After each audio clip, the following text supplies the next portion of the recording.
8,000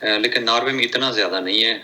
انہوں نے بلکہ کل کچھ چیزیں کھولی ہیں, پورا ناروے کھول دیا ہے جی, اور مسجدیں بھی کھول دی ہیں اور بازار بھی, مارکیٹس بھی کھول دی ہیں انہوں نے. تو یہاں بہت زیادہ نہیں ہے, لیکن ہے, یہ بھی نہیں کہہ سکتے کہ بہت کم ہے یا نہیں ہے, لیکن اتنا زیادہ نہیں ہے جیسے انڈیا میں یا انڈیا میں تو بہت بری حالت ہے. انڈیا کے لیے تو خاص کر مولانا صاحب جب آپ لاسٹ میں دعا کریں گے تو انڈیا کے لیے بھی خاص کر, ویسے تو آپ پورے لوگوں کے لیے دعا کرتے ہیں, پوری دنیا کے لیے دعائیں مانگتے ہیں, آپ ہمیشہ دعا میں شامل کرتے ہیں, پر اس دفعہ انڈیا کو ضرور شامل کیجیے گا. بہت اللہ تعالیٰ ان پہ اللہ اپنی برکت اور رحمتیں نازل کرے اور اس سے نجات دلائے. وہاں بہت بری حالت ہے, وہاں قبرستانوں میں آپ کو پتہ ہے جگہ نہیں ہے وہاں پر جنازے رکھنے کی, جلانے کے لیے لکڑیاں نہیں ہیں. وہ جو میتوں کو جلانے کے لیے ہے ان کا وہاں جلانے کے لیے وہ لکڑیاں نہیں مل رہی, ان کو کچھ نہیں مل رہا. وہ کس طرح اپنے مردوں کو دفنائے, اپنے عزیزوں کو. بہت بری حالت ہے. اللہ تعالیٰ سب پہ رحم اور کرم کرے. اور پاکستان کی بھی بہت بری حالت ہے, مگر پاکستان میں تو آپ کو پتہ ہے کہ وہ ایسی پیس کو فالو نہیں کرتا. اب بڑے بڑی جگہ شہر بند کرنے کا اعلان کیا گیا ہے. ابھی دیکھیں کہ کس طرح روک سکتے ہیں. یہاں پہ بھی لگتا ہے کہ اتنے ساری چیزیں پابندی کے باوجود آخر کیا وجہ ہے کہ جس کی وجہ سے کرونا اتنا تیزی سے پھیل رہا ہے اور کنٹرول میں نہیں آ رہا. بھی یہاں پر بھی لگتا ہے حالات خراب ہوتے چلے جا رہے ہیں. جس طرح پہلے کسی زمانے میں پہلی جب لہر آئی تھی آپ نے دیکھا تھا امریکہ کی یہی کنڈیشن تھی, جو اب کینیڈا بھی اس طرف جا رہا ہے. حالانکہ مستقل یقین کریں وہ لوگ مستقل آپ لوگ کو وارننگ دے رہے ہیں, مستقل وارن کر رہے ہیں کہ آپ لوگ گھر میں رہیں, سیف رہیں گے, صرف گروسری کے لیے نکلیں. مگر لگتا ہے کہ شاید لوگ اس بات کو ابھی سیریس لے نہیں رہے. جی, مسئلہ صرف یہی ہے کہ اس کا چونکہ کوئی اور علاج نہیں ہے سوائے ویکسینیشن کی, اور ویکسینیشن ابھی یعنی دنیا میں سب لوگوں کو لگی نہیں ہے. تو جب تک وہ نہیں لگتی اس وقت تک تو ایک ہی علاج ہے, وہ ہے احتیاط. احتیاط اور احتیاط, فاصلہ رکھنا, اس کا استعمال کرنا, سینیٹائزر کرنا. تو یہ 3 چیزیں ہیں جو آپ کو بچا سکتی ہیں, یہ تدبیر ہے. باقی تو جو تقدیر ہے وہ اللہ کے اختیار میں ہے. یہاں پہ میں ایک بات ضرور کرنا چاہوں گا, وہ یہ کہ دیکھیں انڈیا میں آج کل اتنی اموات ہو رہی ہیں, اور کتنا کرب ہوتا ہے کسی اپنے پیارے کا دنیا سے جانا اور اس کا مشکل میں مبتلا ہونا. بالکل صحیح کہا آپ نے.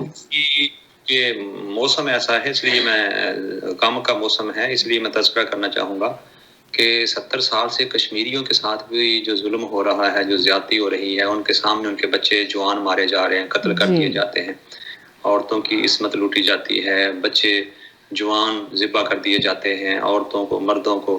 تو 70 سال سے جو ظلم ان کے ساتھ جاری ہے, میں بتایا آپ کو اکثر یہ قرآنی فلسفہ بیان کرتا ہوں کہ اللہ تعالیٰ نے ہمیں سزائیں دیتے ہیں, جو ہم گناہ یہاں کرتے ہیں نا, تو یہاں ہمیں سزائیں ہوتی ہیں. تو ہم اس کو اٹیچ اس وقت نہیں کر رہے, لیکن وہ بھی تو انسان ہے نا. وہ بھی تو انسان ہے, صحیح بات ہے. جی, آپ نے بالکل صحیح کہا کہ وہ بھی تو انسان ہے. وہ بھی انسان ہے. تو اب اس دکھ کو سمجھ کر کم از کم مودی حکومت کو اور انڈین گورنمنٹ کو یہ چاہیے کہ کشمیریوں کو اب ان کو حق رائے دہی جو ان کو اللہ نے دیا ہے, جو ان کو UNO نے دیا ہے, جو ان کو انسانی حقوق نے دیا ہے, وہ ان کو استعمال کرنے دیں اور ان کو آزادی دیں, اور وہ بھی انسانوں کی طرح. وہ دنیا کی سب سے بڑی جیل بنی ہوئی ہے 70 سال سے, اور ابھی تو بالکل ان کے انسانی حقوق بھی ختم ہے. تو دیکھیں ہم ہی ادھر بھی تکلیف میں ہیں, جب ہمارے ہندو بھائی تکلیف میں ہوتے ہیں تو ہم بھی تکلیف میں ہیں. اور آپ دیکھیں فنڈ اکٹھا کر رہی ہیں, پوری دنیا سے لوگوں کو غم ہے, لیکن اسی طرح کشمیری ہمارے مسلمان بھائی ہیں, ان کا بھی اسی طرح. ایک سیکنڈ, ایک کالر ہے, ایک سیکنڈ. جی ہیلو, ایک سیکنڈ مولانا صاحب. ہیلو, السلام علیکم. رضوی بات کر رہا ہوں. وعلیکم السلام. جی رضوی صاحب. ہاں, بات کر سکتا ہوں میں؟ جی بات کر سکتے ہیں. مولانا صاحب میرے ساتھ موجود ہیں, اگر آپ کے ذہن میں کچھ سوال بھی ہے تب بھی کر سکتے ہیں, اگر آپ کوئی کنڈم کرنا چاہتے ہیں کر سکتے ہیں. اور آواز فاؤنڈیشن کے لیے اگر کچھ آپ اپنا ڈونیٹ کرنا چاہتے ہیں وہاں کے مسلمانوں کے لیے, انڈیا کے لیے, یا کہیں کے لیے دینا چاہتے ہیں تو ضرور آپ دیجیے گا. ہمارا ای میل ایڈریس چل رہا ہے, اس پہ دیجیے گا. کافی لوگوں نے اس میں پارٹیسپیٹ کیا, ہم لوگوں کو تہہ دل سے شکریہ ادا کرتے ہیں, اور انشاءاللہ آپ لوگ بھی اس میں شامل ہوں, حصہ ڈالیں. جی بولیے. میں کچھ کشمیر کے بارے میں جو قبلہ فرما رہے ہیں. جی بولیے. یہ جو قبلہ فرما رہے ہیں کشمیر کے واسطے, کہیں میری بات چل رہی ہے. اگر کشمیر کو آزاد کر دیا, وہ پاکستان کے ساتھ ملنا چاہ رہے ہیں, اگر کشمیر کو آزاد کر دیا, پاکستان کو دے دیا, سردار لائن میں کھڑے ہوئے ہیں. سردار فل سپورٹ کر رہا ہے کشمیر کو کہ کشمیر کو الگ ہونا چاہیے بول کے. سردار کیوں پریشان ہے جبکہ 47 کے اندر مسلمانوں کی لاشیں سرداری گرا رہے تھے کھڑے ہو کے وجہ اپنا ملک بنانے کے, اور وہ کشمیر کے لیے پریشان ہے. کشمیر آزاد کرتے ہی وہ انڈیا کی مصیبتیں کھڑی ہو جائیں گی. کسی کو اس کے اوپر کامنٹ کرنا ہے, کتنا آسانی سے ہم لوگ دوسروں کے اوپر بول دیتے ہیں. اور دوسری بات یہ کہ یہ جو کووڈ کے پھیلا ہے یہ پوری